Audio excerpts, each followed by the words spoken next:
This is the Ultimate Seattle Sports Show. Great to have you with us, and great to have Bill Kruger with us today as well. We've got so much to get to with the Mariners and the AL West as the trade deadline has come and gone. But before we get to baseball, it is Happy Hard Knocks Day. Episode 1 debuts tonight with the Seahawks on HBO. I don't know if anybody who's more excited for this program than Chris. Not to see the Seahawks, just to see himself. He's going to be watching the show tonight just to see if he gets a glimpse of Chris Egan on HBO. I told the kids I'm in the distance there. I didn't wear any neon shirts. I wasn't trying to get on, but I am excited.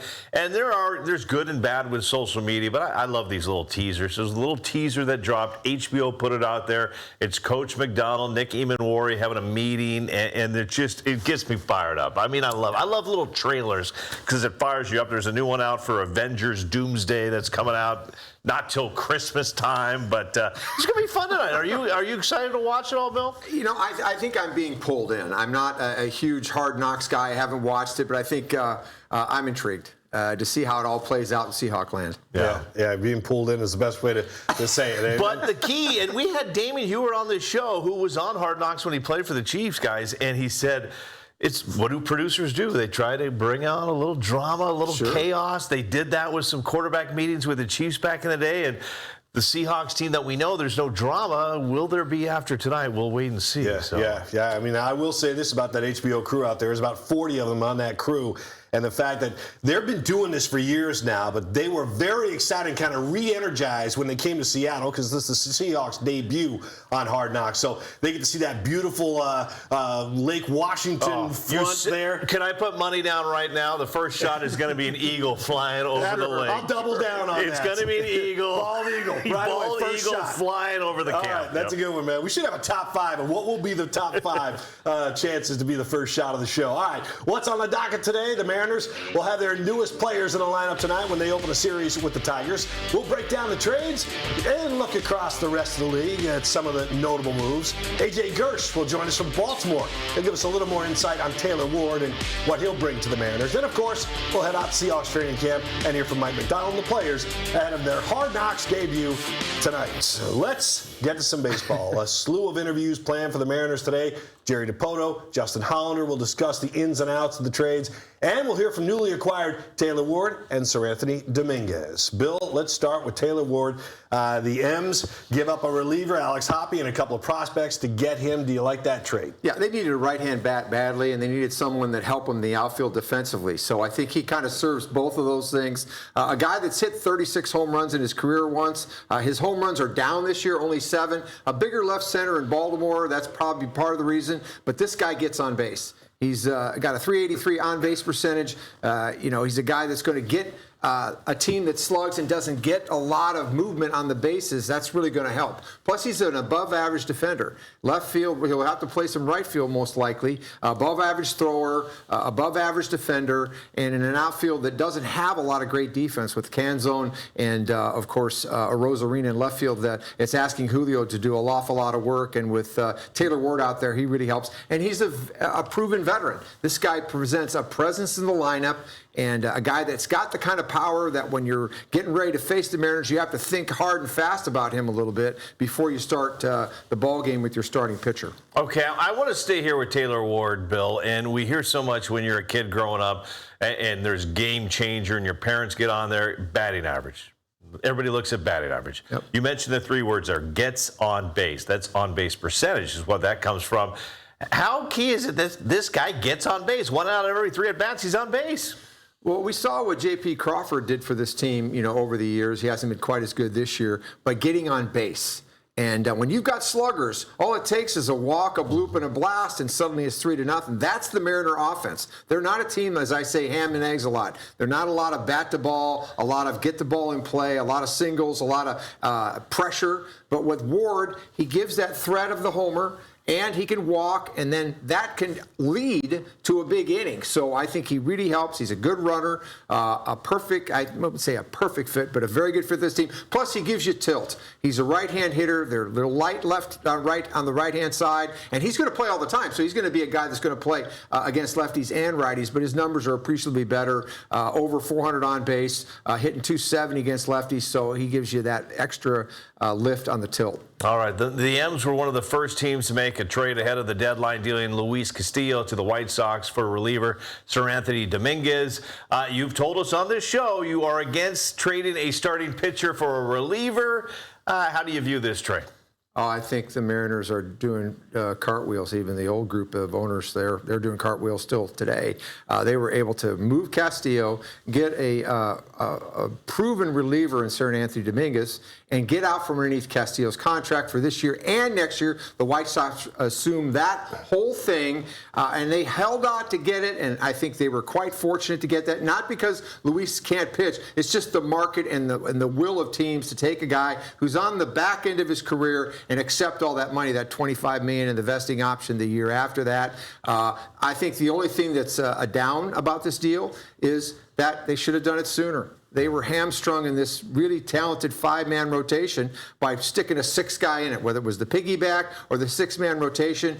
It shortened the bullpen. I think it lost them 4 games for sure. And who's to say how this young Elite Five would have pitched if they'd have been on turn all the time? But they wanted to keep Castillo in the rotation. It's not as if he can't pitch, but he wasn't one of the top 5 pitchers. And clearly they didn't want to put him in the bullpen, feeling that he wouldn't be able to get the market. So that's what they chose to do. It worked out for them, and hopefully it hasn't hurt them as if they can kind of get their winning ways going now. Thank you, White Sox, for picking up the deal. That's right. Paul mentioned it yesterday. Yeah, I think I agree. That's the biggest deal. And you also, the other thing with the White Sox, they needed starting pitching. And Castillo's not some bum. I mean, let's remember, like, he could very well earn this money the next year and a half. I mean, he seemingly turned it around. So much as we love the White Sox picking up all that money, they needed a starting pitcher, and Castillo could be very serviceable for the next year and a half for them.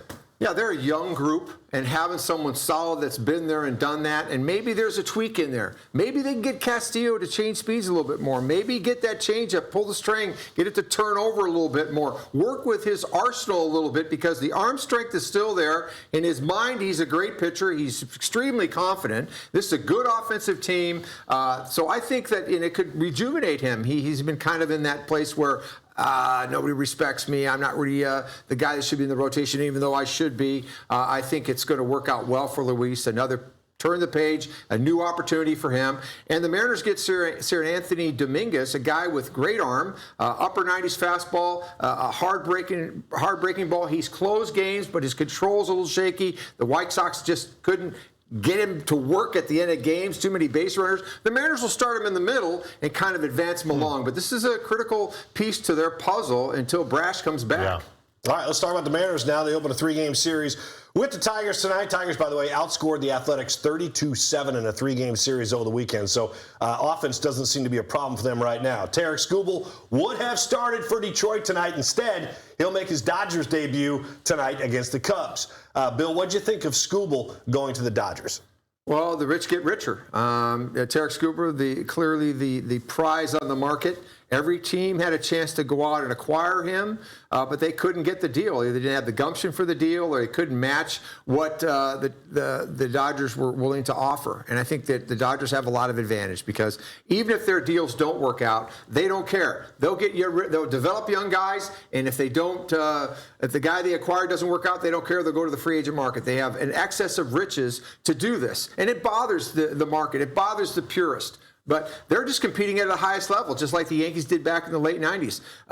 And when they get all of their guys back, well, they need them right now, because they don't have all their weapons in the rotation ready to go, with Snell and Glasnow not pitching yet. And, of course, Ohtani's been a little banged up. When that group gets together, that's a formidable group for sure. And Skubal is a bona fide power pitcher, now healthy.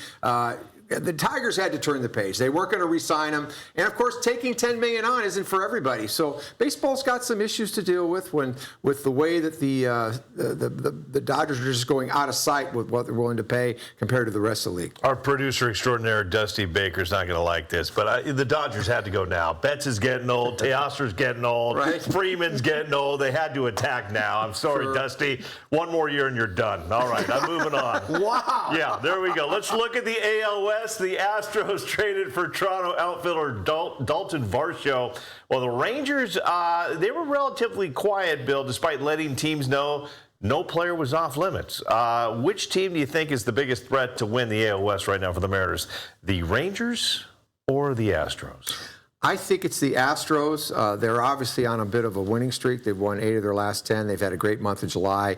The Rangers, after seeing the Mariners, have lost 6 in a row. And when you hear things like Jacob deGrom saying, I refuse to give you my no-trade clause back, and they tried to trade him and Eovaldi, I think that sends a message in Seager to the club saying, management doesn't think we can win. And I think that really steals the wind out of your sails. Rangers didn't have to do a lot. They've got a pretty good team. They've got starting pitching. They've got a pretty good offense. Seager's back. But that impetus, I think, has been stolen, where the Astros, even though they haven't done anything, they've got Alvarez having a premier year.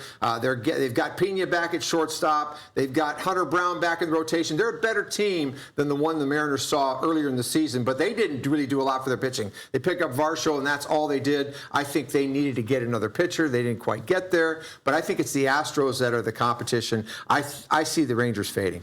All right. There was some trade talk that linked the Mariners to the Padres closer in Mason Miller.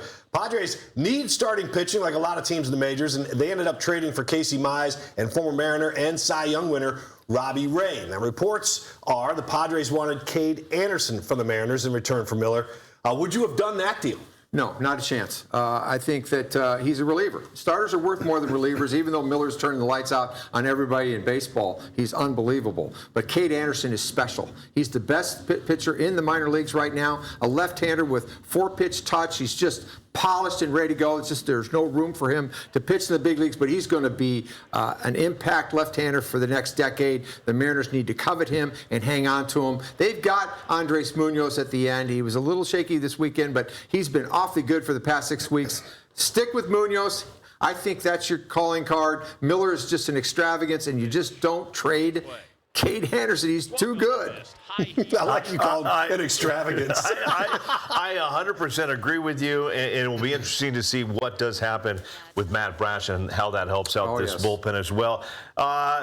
Grading this trade deadline for the Mariners? I mean, some would say the Mariners did good on the 2 trades they did. Others think, well, we could have got a better bat out there. I think what it really comes down to is there's not a lot of right-hand bats. Yeah. It would have been great to get someone. Ramos went to the Yankees. He was the one bat they probably could have gotten from the right side. There just wasn't a lot out there. Yeah. It would have been great to get one that plays third base, but they weren't. That wasn't available out there as well. So I think they did well. I think Ward is a good player, even though he hasn't hit a lot of homers this year. Dominguez isn't the best reliever on the market, but they're betting that Brash is going to come back. So this critical time for the next few weeks where they're playing premium competition, they need Dominguez to pitch and take the pressure off Bizzardo. And if they can hold serve and kind of play a little above 500 until Brash comes back, then this is a big winner. And they have money. They have money now that they can use for next year, hopefully, to help the team out with now Castillo's contract gone. And you look at all the trades that went down yesterday, there wasn't a lot of high-leverage bullpen arms that got shipped out yesterday. So in the end, Luke Weaver would have been the guy that they should have gone for. If they knew that Brash was done, it would have been Luke Weaver for me. Yep.